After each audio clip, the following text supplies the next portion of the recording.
Ding dong, कौन है? It's time.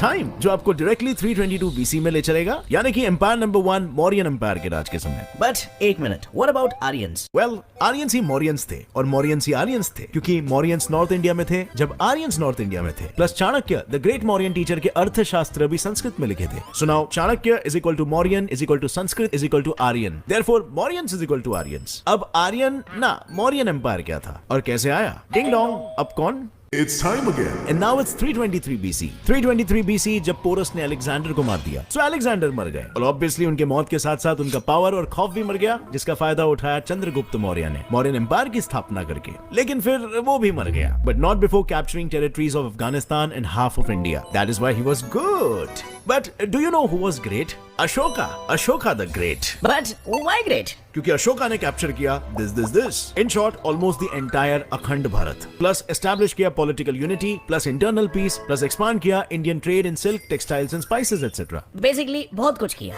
सो अब इफ ट्रेड होगा तो सामान बिकेगा, सामान बिकेगा तो पैसे आएंगे, पैसे आएंगे तो लोग रिच होंगे, लोग रिच होंगे तो वो खुश होंगे, और उनकी खुशी किसकी वजह से आई? Ashoka. So yes, Ashoka was great, king Ashoka the great, and greatness should be celebrated. इसीलिए लो मिल गया हमें इनसे हमारा नेशनल एम्ब्लेम और Ashoka chakra. But wait a minute, if he is great तो मौर्यन एम्पायर के डिस्ट्रक्शन की शुरुआत उनके वजह से कैसे हुई? वेल, उन्होंने कलिंगा वॉर में हिस्सा लिया जहां उनकी जीत भी हुई, बट एट व्हाट कॉस्ट?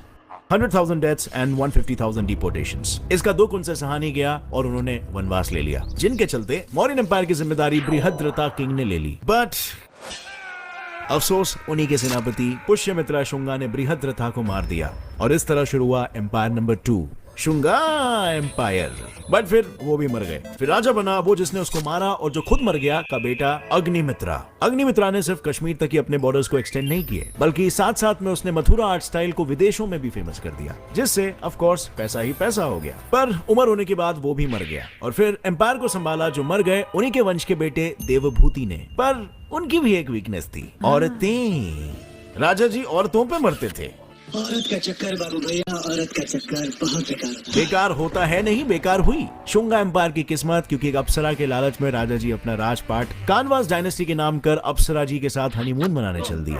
उसके बाद समय का पहिया चलता गया, डायनेस्टीज पे डायनेस्टीज राज करती गई, हिंदुस्तान की रूख बदलती गई और फाइनली 6 डायनेस्टीज डिस्ट्रॉय होने के बाद बारी आई हमारे तीसरे एम्पायर की, द चोला एम्पायर, जिसने भारत में 1500 साल राज किया है and became the longest ruling empire in the history of the world. लेकिन फिर ये चोलाज अपनी टेरिटरीज को कब्जा करने के बाद इंडियन हेरिटेज जैसे कि ये और ये बनाने में व्यस्त हो गए, इतने कि अपने कब्जे किए हुए टेरिटरीज को प्रोटेक्ट करना ही भूल गए और नजर हटी तो दुर्घटना घटी। So yes, Pallava dynasty destroyed Cholas. फिर कुछ साल बीते और उसके बाद कुछ और साल बीते, जिसके साथ भारत में 14 डायनेस्टीज भी बीत गए और हम पहुंच गए 320 AD में हमारे चौथे एम्पायर गुप्ता एम्पायर के करता धरता राजा चंद्रगुप्त I की शादी में। अब इसके पहले की कहानी मत पूछना, किसी को नहीं मालूम, लेकिन लॉन्ग स्टोरी शॉर्ट, शादी में राजा ने अपनी रानी कुमार देवी के पिताजी वासुरा वर्मा को भी बुलाया, यू नो, फॉर कन्यादान एंड ऑल, और उन्होंने गिफ्ट में राजा के लिए लाया टड़ा वेस्ट इंडिया के पाटलिपुत्र का अक्खा kingdom. So what does that mean? It's Gupta Empire's time. Gupta Empire लाया भारत में साइंटिफिक और educational revolution, you know, because of Kalidasa, Aryabhatta, Varaha Mihira and Vatsyayana and all, जिन्होंने संस्कृत लिटरेचर, मैथमेटिक्स वगैरह में बहुत तोड़ा और फोड़ा। लेकिन इनके राजा ने भी कम नहीं मरोड़ा। चंद्रगुप्त ने अपने गुप्ता एम्पायर को पाटलिपुत्र से आधे भारत में फैला दिया और फिर वो खुद फैल गए जमीन पर। जिसके बाद उनके बेटे समुद्रगुप्त ने राज संभाला। समुद्रगुप्त एके नेपोलियन ऑफ इंडिया अपनी शातिर तलवारबाजी के लिए जाने जाते हैं। इन्होंने कई युद्ध लड़े और लड़ते लड़ते कई मंदिरें भी बनाए, मल्टीटास्किंग करते करते, जैसे कि ये और ये। लेकिन फिर अफसोस, लड़ते लड़ते थक गए और एक युद्ध के दौरान उन्होंने वीर गति प्राप्त की। इनके बाद के सारे गुप्ता राजा चाय कम पानी निकले और हंस डायनेस्टी ने इन्हें घोट के निगल दिया बिना डकार के। या अब चलो हिस्ट्री में स्पीड लेते हुए और 13 डायनेस्टीज को पीछे छोड़ते हुए हम बात करेंगे उस एम्पायर की जिसने गुप्ता एम्पायर से कम और चोला एम्पायर से ज्यादा हिंदुस्तान की जमीन पर राज किया, हमारा 5वां empire, the eastern Ganga empire, जिनके राजा इंद्रवर्मा I ने ओडिशा से शुरू करके भारत में अपना राज यहाँ तक फैलाया। लेकिन ये एम्पायर भारत के लिए कुछ कर पाए उससे पहले ही कुछ दाढ़ी वाले हरा चादर ओढ़े भारत में जबरदस्ती घुस गए, of course Mughals. So what does this mean? It's war time.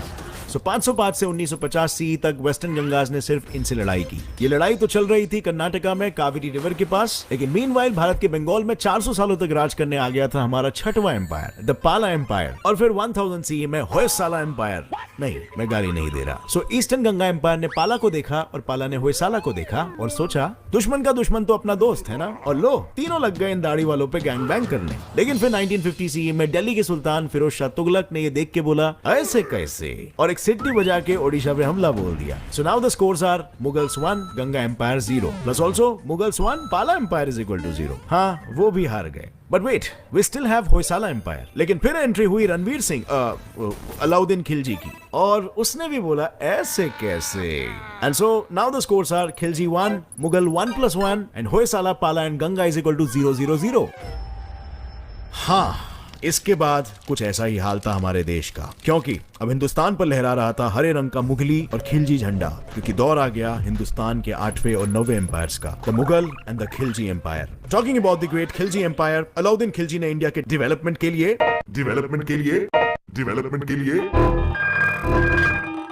Okay fine, India के डिस्ट्रक्शन के लिए सोमनाथ टेंपल पे हमला कर 20 मिलियन दिनार चुराए, 6 बड़े और 50 से ज्यादा छोटे छोटे टेंपल्स तोड़े, सोमनाथ के आसपास वाले गांव तहस महस किए, और नालंदा लाइब्रेरी और उसमें रखी हुई 9 मिलियन मैन्युस्क्रिप्ट को जला दिया। सो भारत का ये नाश अलाउद्दीन ने 1290 से 1316 तक इतनी शिद्दत से किया कि अंत में 1316 में वो थक के मर गया, और इसके बाद के खिलजी के सभी वारिस सब थकेल निकले। तो बस फिर मुगल एम्पायर ने खिलजी एम्पायर का कर दिया Game over.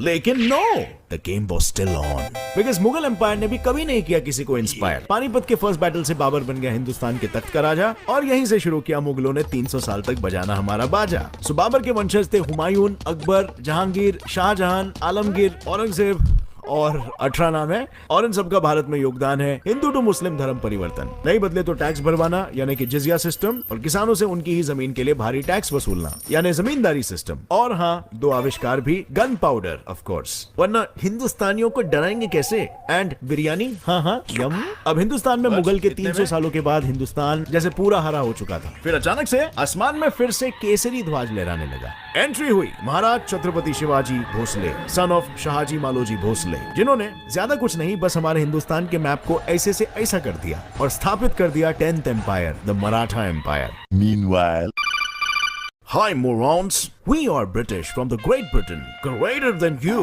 so we want to do business with you. Okay, welcome to India.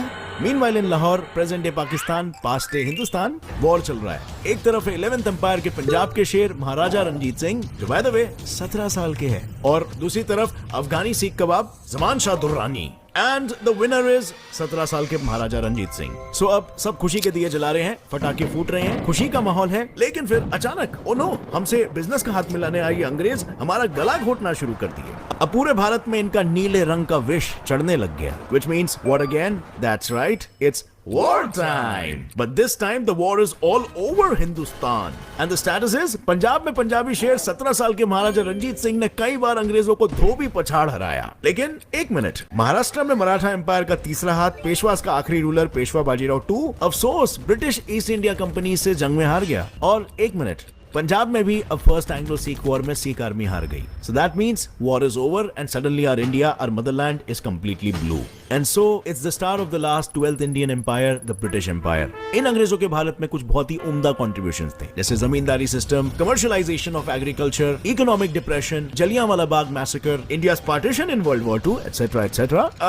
But चलो थोड़ा सा क्रेडिट दे देते हैं, जैसे कि सीरियसली इन अंग्रेजों के भारत में कुछ कॉन्ट्रीब्यूशंस उम्दा थे, जैसे कि railway system, abolition of caste system and sati, updating India's education system, establishing democracy, and last but not the least, India को indeed इंडिया बनाना। लेकिन इतने में हम में से एक आदमी की सनक गई और उन्होंने बोला ऐसा नहीं चलेगा, अब मैं तब तक अनशन करेगा जब तक ये गोरे यहाँ से कट नहीं लेते। और फिर आए एक और एक आदमी जिनकी इनसे भी ज्यादा सनक गई और उन्होंने बोला अब यहाँ से जाते हो कि मैं मारू खींच के। And congratulation